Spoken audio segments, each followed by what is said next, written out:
Hello everyone, welcome back. Today we have another remarkable story for you, and today's book is called The Month of Christmas and How It Began, written by T.Ferries. Now this is a book series, and today we're reading the very first part. Now let's see what happens. Let's get started. I'm Santa's mouse, and I'm going to tell you about the month of Christmas. Here is my tale. It is all true, of course. I hope you like it. Now, in a time before time began, some travelers embarked on a long journey. It was a moonlit night, and the old man Winter had just brought the first snow of the season. Now the party left the enchanted forest at past yesterday and arrived at a quarter till tomorrow.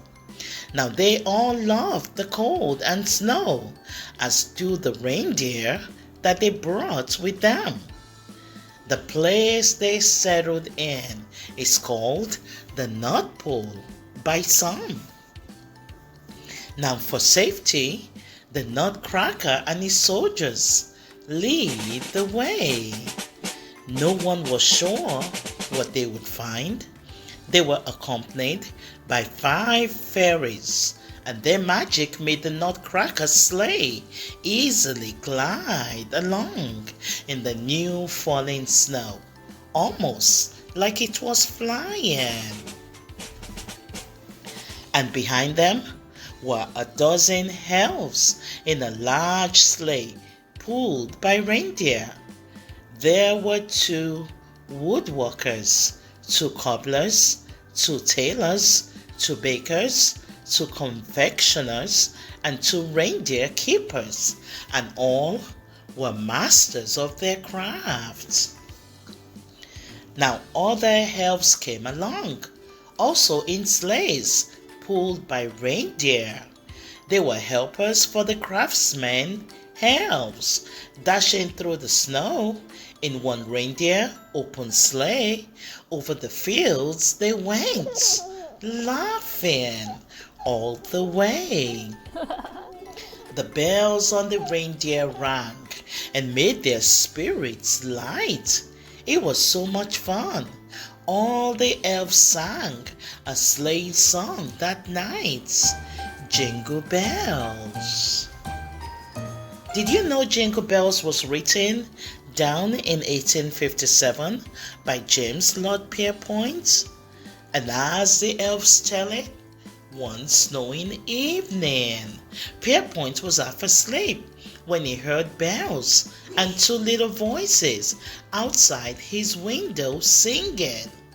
The voices were those of 2 elves returning from a shoemaker's house, and as their sleigh skimmed over the newly fallen snow, they sang, Jingle Bells, Jingle Bells.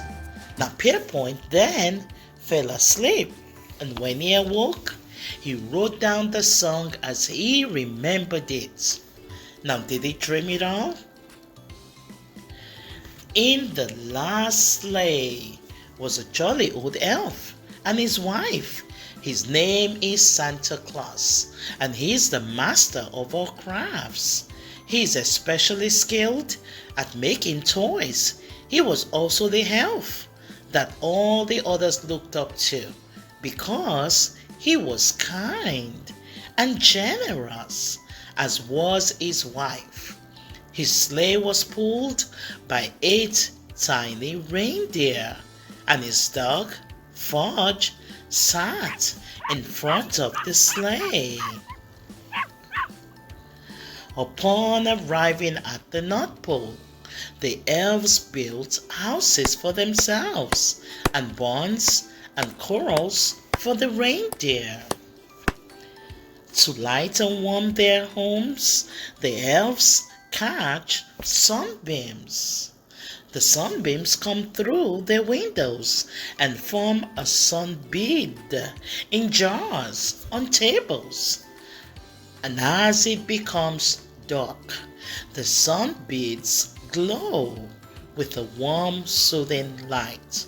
And when it's time for bed, the elves cover them to make the rooms dark. A sun bead can glow for up to a week from 1 hour of sun. Sunbeams also go down the chimneys when the sun is directly overhead, and each fireplace has a glass door that keeps the sunbeams from coming in the room.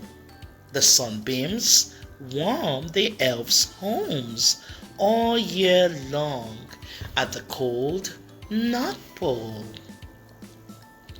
Now the elves also build shops where they practice their crafts. The woodworkers make toys, the cobblers make shoes, the tailors make clothes, and the bakers make cookies and cakes, and the confectioners make the finest candles. Now the 5 fairies who accompany the elves from the enchanted forest are the blue fairy, yellow fairy, green fairy, pink fairy, and orange fairy. Now they are all sisters and love the sugar plums that the confectioners make. And the elves call them the sugar plum fairies, and they can appear anywhere in the world in the blink of an eye. Now one day, eons after arriving at the North Pole, the green fairy was in Turkey, and she saw an old man with a white beard wearing a long red gown, and he was carrying a large red bag and would stop and give each child he met a gift. And some gifts were toys, other gifts were food for those who were very hungry. Still, others were clothes or shoes for the children in rags. And this man's name was Saint Nicholas. Upon arriving and returning to the North Pole, the green fairy called a meeting. She told everyone about Saint Nicholas, and in the enchanted forest, the elves had done something similar, and they gave things they made to the needy. A tailor elf said, "We made clothes to help the woman who lives in a shoe with so many children. She doesn't know what to do."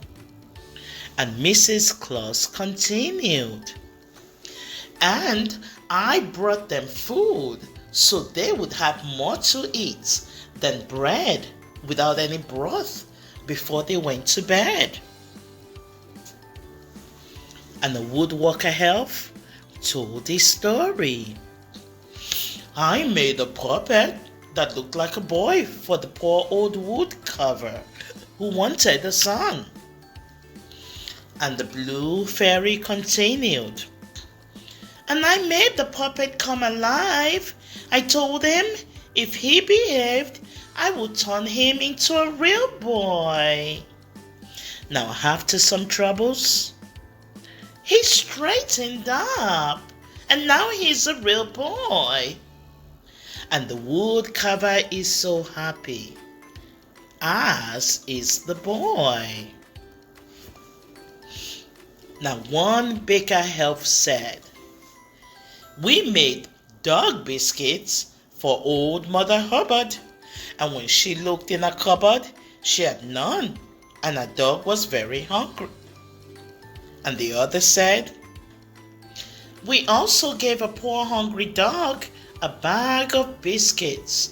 I heard on his way home, he went over the Troll Bridge and looked in the river. He saw himself and thought it was another dog with biscuits. And then the troll jumped up and scared them, and the dog dropped the bag. Too bad. The troll ate all the biscuits and laughed. Trolls are so troublesome. Now the elves decided they wanted to be like Saint Nick. They liked helping others when they lived in the enchanted forest. Now one elf suggested, "We can give away all the things we make to children around the world." And all the elves cheered in agreement. But how? The world is a big place, and they were not magic like the fairies, who could appear in a far-flung place instantly. Now the orange fairy said, "We can help. We can make reindeer fly, and elf will be able to travel the world in a sleigh pulled by the reindeer and deliver gifts in one night or faster." Now the elves thought this was a grand idea. But who would deliver the gifts? And one elf said, "It should be Santa. He's the kindest and most generous of all." And then the elves cheered. And Santa said, "Thank you. I would be honored to do this." And the elves cheered once again. A tailor elf said, "And we will make you red clothes like Saint Nicholas, all trimmed in white." And that is how Santa got his red suit. So now you know how Christmas began. The elves work all year and have a special month of activities leading up to Christmas Day, and it's called the month of Christmas. The month of Christmas is a busy and fun time at the North Pole. Please join us tomorrow for part 2. Thank you for joining us for another story time. We thank you for being here. Don't forget to like, share, and subscribe to our YouTube channel. We will see you soon.